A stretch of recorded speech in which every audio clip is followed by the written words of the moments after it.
안녕하세요. 김민호 목사입니다. 오늘도 이렇게 세계관 강의를 통해서 만나 뵙게 돼서 굉장히 반갑고 감사합니다.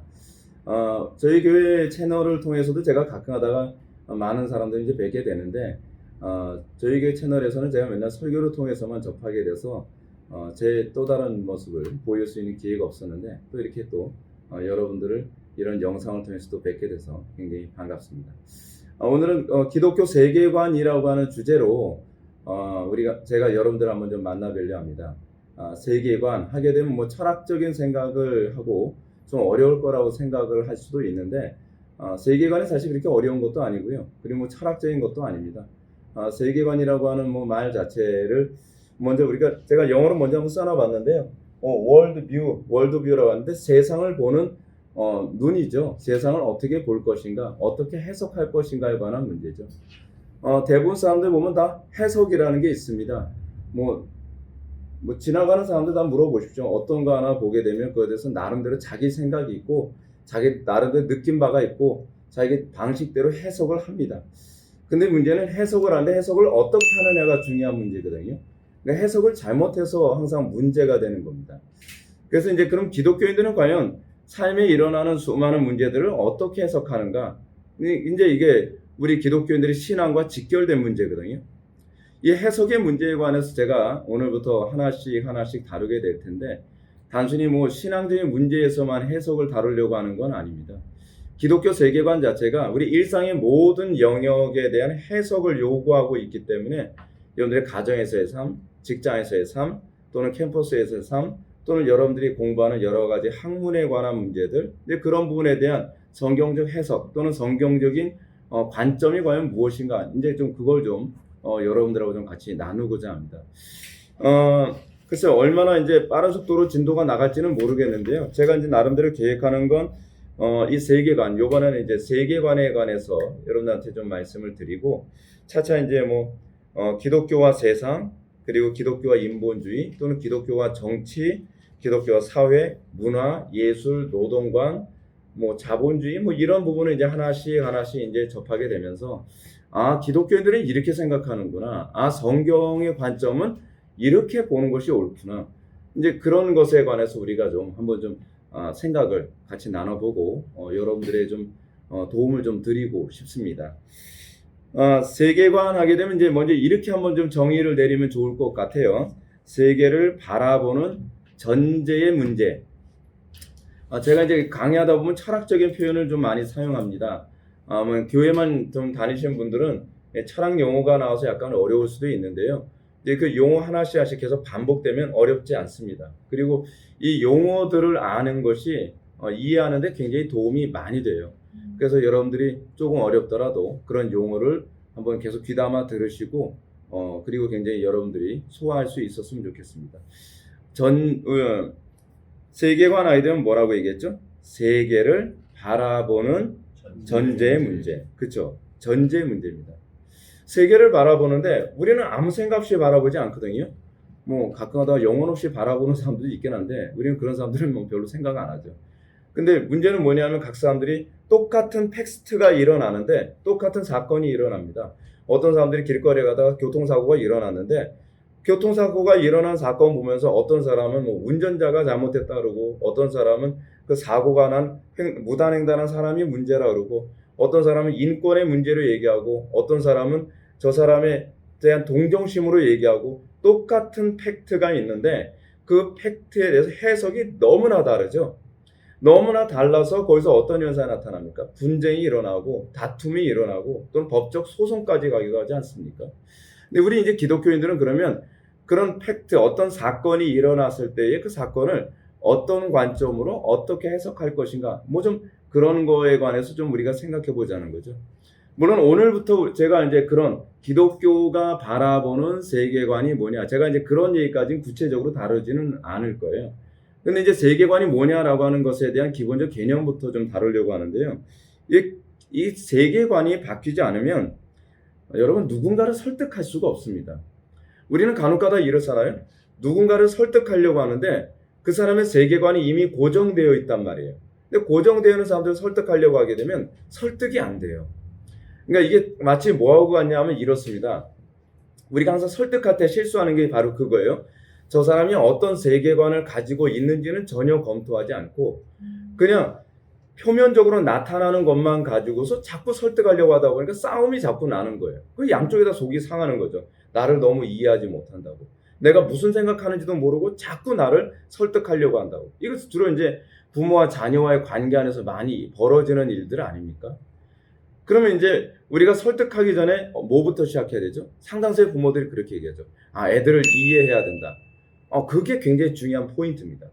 근데 이해해야 된다라고 해서 애들한테 맞추라는 얘기는 아닙니다. 여기서 또 많은 사람들이 실수합니다.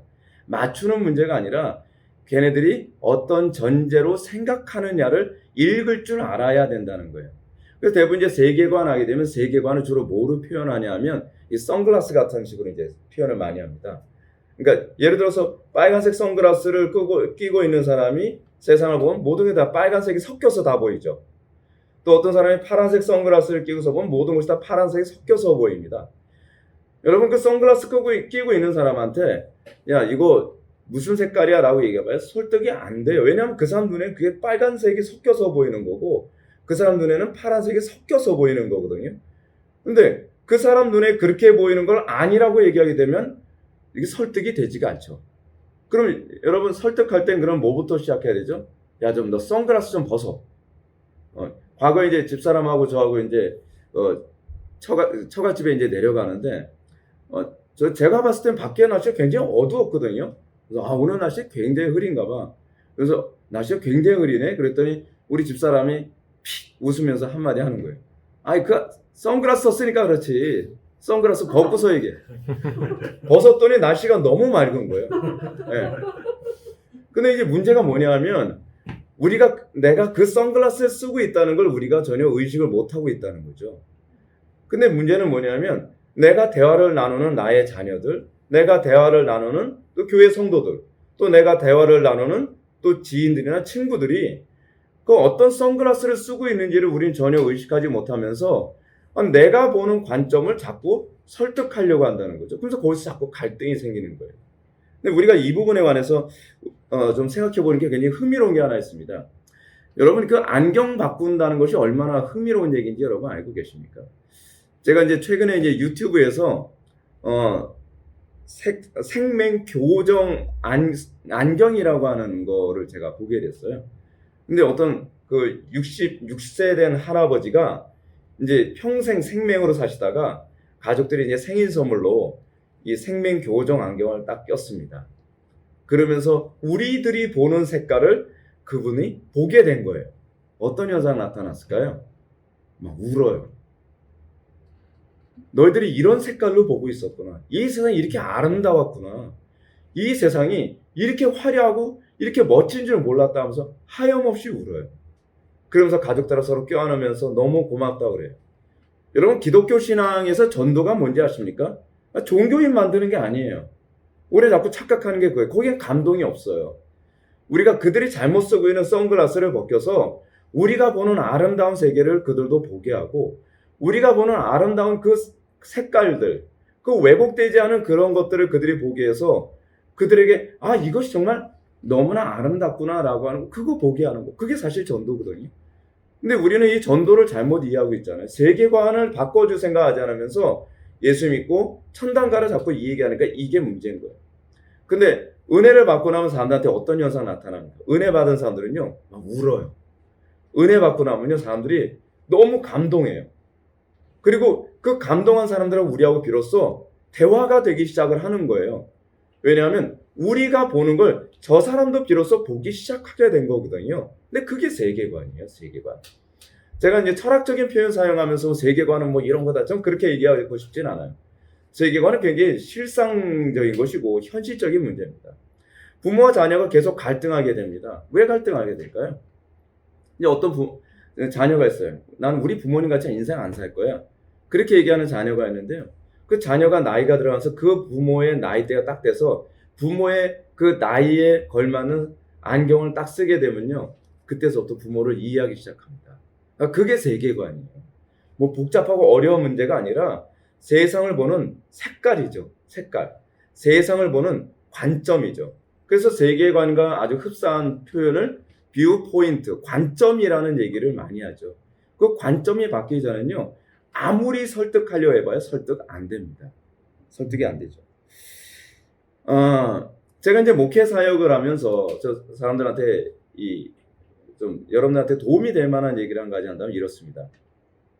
관점이 바뀌지 않은 상태에서 교회에서 목회하시는 목사님들이 어려움을 겪는 경향이 간혹가다 있어요. 예를 든다면 제가 이제 논리학에서 얘기하는 3단 논법으로 제가 좀 말씀을 한번 좀 드려볼게요. 우리 교회 목사님은 강단에서 죄를 지적한다. 근데 또 그 다음이 뭐냐면 두 번째 명제는 이렇습니다. 죄를 지적하는 것은 사랑이 없는 행위다.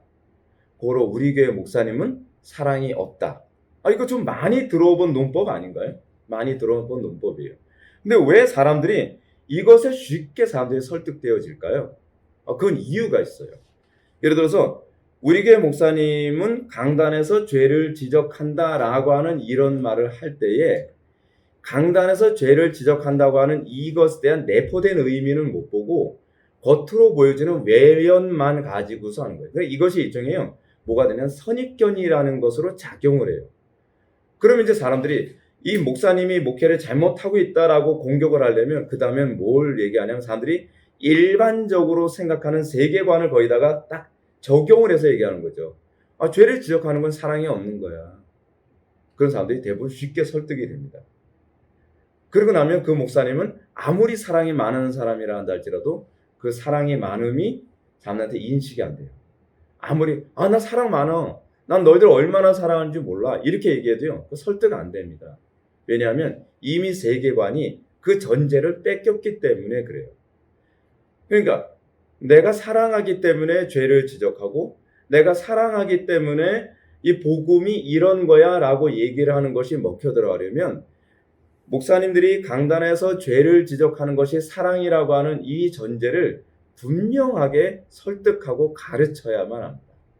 그리고 난 다음에는 아무리 사람들이 우리 목사님이 사랑이 없어서 죄를 지적하는 거야 라고 얘기해도 사실은 말 한마디로 설득이 가능해지는 거죠. 근데 이 전제를 가르치지 않고 나서 무조건 밀어붙이게 되면 거기에는 엄청난 갈등과 분열이 이제 생겨야 됩니다. 제가 이제 좀 더 이해하기 쉽게 이런 얘기를 한번 해볼게요. 미국은 참 전쟁을 잘 일으킵니다.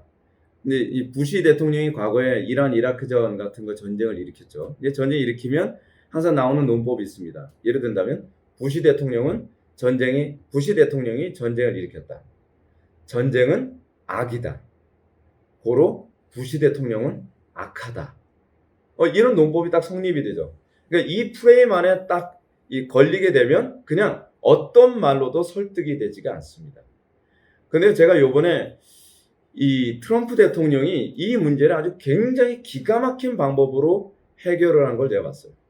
트럼프 대통령이 여러분들 잘 보시면 아시겠지만 김정은하고 절대로 싸우지 않습니다. 김정은한테 계속 뭐라 그러죠? 김정은한테 우리는 친해. 서로 악수하고 막 그럽니다. 악수하고. 그게 왜 그러냐면 이 전제를 바꾸기 위해서 설득하는 과정이었어요. 사실은요. 왜냐하면 이 부분을 설득하지 않으면 그 다음에 전쟁을 하는 것이 악으로 규정이 되버리거든요. 그리고 나니까 이제 이게 참 흥미로운 게 제가 이걸 좀 설명해 드릴게요. 트럼프가 비둘기파로 갑니다. 트럼프는 공화당이죠. 공화당. 근데 공화당은 지금 북한을 폭격을 해서 그리고 북한을 무너뜨려야 되는 입장인데 전쟁을 다이렉트로 일으키게 되면 국민들의 반응이 좋지가 않습니다. 왜냐하면 국민들은 전제를 이미 뭐로 생각을 하냐면 전쟁은 무조건 악하다라는 전제로 이미 머릿속에 가득한 상태에 있기 때문에 그래요. 그러면 전쟁을 일으키기 전에 뭐부터 설득해야 될까요? 전쟁이 무조건 악한 것만은 아니야 라고 하는 이 국민적인 분위기와 어떤 전제를 바꾸는 작업을 먼저 해야 돼요. 근데 이게 시간이 굉장히 많이 걸려요. 그래서 트럼프가 전쟁을 안 해키립니다. 그리고 계속 김정은이 만나서 악수하고 무슨 평화회담하고 계속 그러니까 트럼프가 비둘기파에 있으니까 자동적으로 이 민주당에서 원래는 민주당이 비둘기파 자리에 있어야 되거든요. 그리고 공화당을 공격해야 되는데 트럼프가 비둘기파 자리에 딱 가 있으니까 자동적으로 이 트럼프를 공격하기 위해서 민주당이 매파 자리로 가버리는 거예요. 매파는 굉장히 공격적인 자리잖아요. 그러니까 그 사람들이 매파 자리로 갑니다. 매파 자리로 가서 지금 이렇게 IBM이다, 핵미사일이다 그걸 계속 개발하고 있는데 트럼프는 왜 전쟁을 안 하냐? 트럼프는 왜 북한을 폭격을 안 하냐? 그러면 어떤 여사가 나타나죠? 나는 평화를 사랑하니까. 난 평화를 사랑해. 계속 넉살스럽게 계속 그런 얘기 하는 거예요. 그러면 이제 공화당은 어차피 북한을 때려 부수기를 원하는 상태였고, 근데 민주당이 때려 부수라고 계속 얘기하게 되면 국민들이 어떤 정서가 생기냐면, 저건 전쟁을 해서라도 때려 부숴야만 하는구나 라고 하는 분위기가 형성이 되죠. 그러니까 일단은 전제를 국민들의 정서로서의 전제를 싹 다 어느 정도 바꾸고 나면 그 다음엔 이렇게 나오는 거예요. 야, 니네들이 공격하라 그랬지. 나는 전쟁하기 원치 않는데 민주당에서 공격을 하라고 그랬잖아. 그럼 공격을 할게. 근데 난 책임 없다. 너희들이 원하는 거야. 왜냐하면 이미 민주당에서 뭐라고 국민들을 설득해버렸냐 하면 전쟁이 때로는 선한 것도 있어. 때로는 어떤 전쟁은 국민을 위해서도 필요한 거야 라는 식으로 매스컴이라든지 이 민주당 의원들이 국민들을 어느 정도 알아서 설득해 줬기 때문에 그 다음에 전쟁을 하면 어떻게 될까요? 자, 트럼프는 전쟁을 했다. 전쟁은 무조건 악한 것만 아니다. 때로는 선한 전쟁도 있다. 그리고 트럼프는 선한 전쟁을 하고 있는 것이다로 설득해버리고 있는 겁니다. 자, 제가 지금 이렇게 말씀드렸을 때 여러분들이 잘 봐야 되는 게 뭐냐면 전제를 바꿨다는 걸 아셔야 돼요. 전제를 바꾸지 않은 상태에서 설득을 아무리 해봐야 소용이 없습니다. 그러면 뭐로 보이냐면 변명으로밖에 안 보여요. 근데 전제를 바꾸는 데서 아주 중요한 요소가 하나 있습니다. 우리는 자꾸 전제를 바꿀 때 뭘 바꾸려고 하냐면 문장을 바꾸려고 합니다. 근데 문장으로 전제가 바뀌는 게 아닙니다. 전제를 바꾸는 건 용어입니다. 단어예요. 전제 문제 또는 세계관의 문제라고 했을 때에 소위 세계관을 바꾸는 아주 중요한 방식이 하나 있는데 그것이 바로 용어입니다. 자, 이것이 얼마나 중요한지를 잘 가르쳐주는 역사적 교훈이 있죠. 종교개혁입니다. 종교개혁자들은 종교개혁을 할 때 그 전제를 바꾸는 작업을 뭐로 했냐면 용어 개혁을 시작했습니다. 그러니까 뭐부터 시작을 했죠? 어차피 사람들은요 생각을 할 때 사람이 생각을 합니다.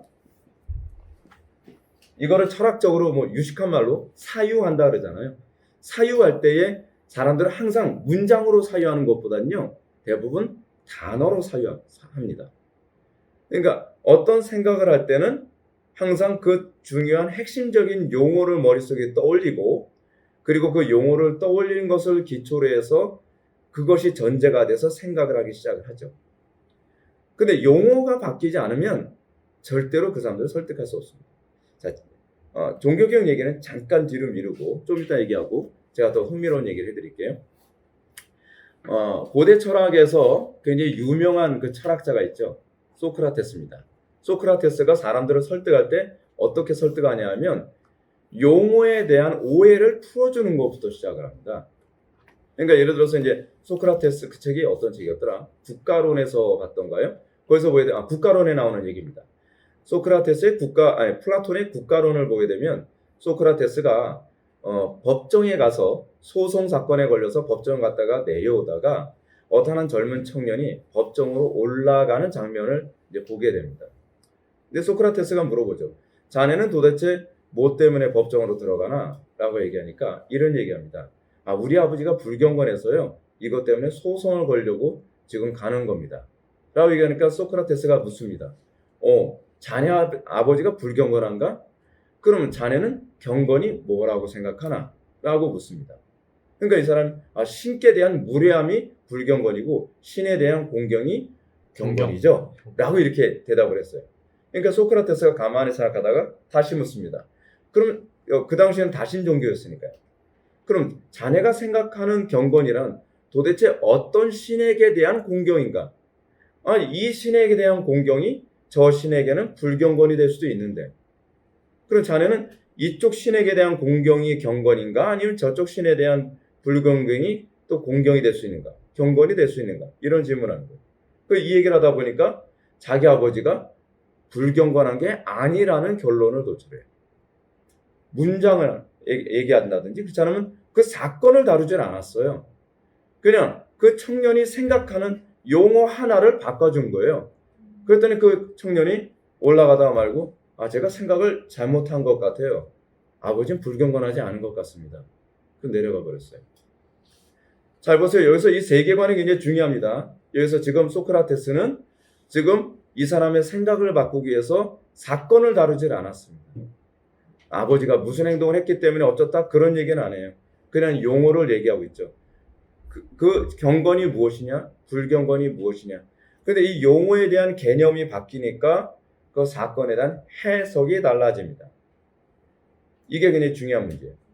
종교개혁에 있어서의 중요한 문제가 바로 여기에 있습니다. 제가 아까 하려고 했던 종교개혁에 관한 얘기를 할게요. 루터가 이제 종교개혁에 뛰어들게 되어진 이유가 무엇이냐면 루터가 끊임없이 자기의 영혼의 문제에 있어서 해석이 되지 않았던 부분이 있었습니다. 근데 그 해석이 안 되는 게 무엇이었나 했더니 칭의라고 하는 이 용어를 이 가톨릭적 방식으로 이해를 하고 있다 보니까 자기 인생의 문제가 해석이 안 되는 거예요. 그래서 고행도 해보고 그리고 고해 성사도 해보고 그리고 자기가 할 수 있는 모든 방법도 다 해봤어요. 근데 이게 해결이 안 되는 거죠. 근데 루터가 로마서를 읽다가 로마서 1장 17절인가요? 오직 의인은 믿음으로만 살리라라고 하는 이 구절을 접하면서 이신칭의, 믿음으로만 의롭게 됨에 대해서 알게 돼요. 그러면서 이제 소위 칭의를 소위 어거스틴이 가르쳤던 전통적 칭의론에 대해서 재발견해야 됩니다. 리파인딩한 거죠. 이 재발견을 하고 났는데 이거 하나로 인하여서 이제껏 자기가 바라봤던 로마 가톨릭에 대한 이해가 전체가 다 바뀌기 시작합니다. 그렇다고 해서 로마 가톨릭이 뭐가 잘못됐다 이거를 하나씩 다 건드린 게 아니에요. 그냥 하나의 용어를 바꾸고 하나의 용어에 대한 이해가 달라지니까 자동적으로 모든 이해가 다 달라지는 겁니다. 지금 제가 계속 뭘 얘기하고 있는 거죠? 네, 용어예요. 전제입니다. 우리는 단어를 굉장히 중요시 여기진 않아요. 근데 이 하나의 단어가 종교개혁을 일으키는 도화선이 됩니다. 왜냐하면 잘 보세요. 칭의 하나가 바뀌면 성화에 관한 개념이 바뀝니다. 또 칭의 하나가 바뀌면 구원에 대한 개념이 바뀝니다. 칭의 하나가 바뀌면 속죄에 관한 개념이 바뀝니다. 그래서 루터는 이렇게 얘기하죠. 칭의 교리는 교회가 죽기도 하고 살기도 하는 교리다. 하나의 용어가 파생성을 또는 하나의 용어가 유기성을 가지고 있어요. 근데 흥미로운 게 뭐냐면 우리가 하나의 용어에 대한 개념이 바뀌면 우리 뇌에서는 희한한 작용이 일어납니다. 그 용어와 충돌이 일어나는 다른 용어에 대해서 다시 재발견하려고 하는 에너지를 거기에 사용하기 시작을 하죠. 이걸 사용하기 시작하면서 사람이 하나씩 바뀌어져 갑니다. 그러니까 우리가 지금 영적 전쟁을 치르고 있습니다. 우리는 국가적으로도 굉장히 혼란스러움이 많이 있어요. 근데 그 혼란스러움이 어디에 있는가 했을 때 우리는 굉장히 큰 것을 찾거나 어떤 표면적으로 나타나는 어떤 사건의 문제를 가지고 자꾸 싸우려고 해요. 근데 소용없어요. 그거로 해결이 안 됩니다. 해결하는 방법은 간단해요. 그 사람들이 생각하는 그 용어에 대한 이해가 바뀐 거죠. 자, 또 하는 예를 한번 들어볼까요? 자, 이제 교회 안에서 요즘 동성애에 관한 얘기가 이제 자주 나오는데 하나님은 사랑이신데 남자들끼리 서로 사랑하고 여자들끼리 사랑하는 게 뭐가 문제냐라고 하는 이런 문제 가지고서 굉장히 많이 대두가 되고 싸움이 일어납니다. 또 다른 얘기도 한번 해볼까요? 코로나19 사건만 하더라도 이제 그렇죠. 하나님 사랑이 무엇이고 이웃 사랑이 무엇이냐에 대한 사랑에 대한 용어의 정의가 달라지니까 그 다음부터 해석이 다 달라지는 거예요. 우리는 하나님이 사랑이시라는 용어의 그 문장, 이거를 우리는 뭐라는 명제라고 하는데 이 명제에 대해서는 양쪽이 다 동의해요. 근데 이 명제는 동의하는데 사랑에 대한 정의에 대해서는 서로 엇갈리고 있는 거예요. 명제는 동의하는데 용어 하나가 다른 것 때문에 다른 결론이 나옵니다. 그래서 그 용어를 바꾸면 그 용어에 대한 이해가 합의가 되면 그 다음부터는 명제에 대한 합의가 일어나죠. 그래서 해석하고 바라보고 이해하는 방식이 완전히 달라지게 되는 거예요. 자, 우리 이 전제에 관한 얘기, 세계관에 관한 얘기는 한 이 정도만 할까요? 네, 다음 시간에 계속적으로 하겠습니다. 감사합니다.